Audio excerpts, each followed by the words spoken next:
Argentina has officially put forward IAEA Director General Rafael Grossi as a candidate for the position of UN Secretary-General. Does Russia support this nomination?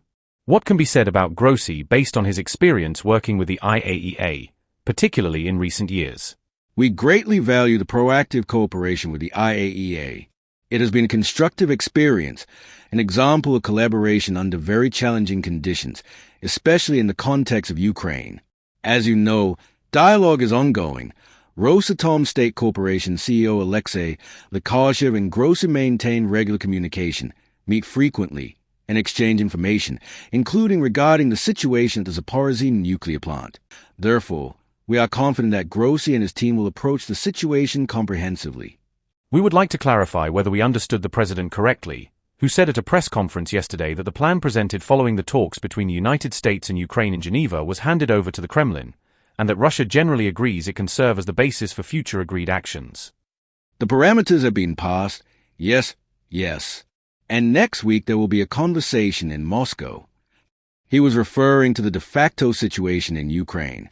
On one hand, Zelensky genuinely faces issues with legitimacy due to his reluctance to hold elections and to fully adhere to the Constitution.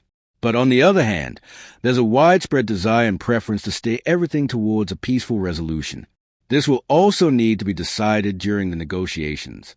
These nuances will have to be clarified as part of that process.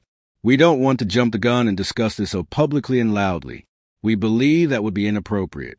The president also stated yesterday that the fighting will come to an end once the Ukrainian armed forces withdraw from the occupied territories. Are we only referring to Donbass, or does this also include Zaporozhye and the Kherson region within their administrative borders? We won't be revealing all the details at this stage. In fact, the president called for discretion yesterday.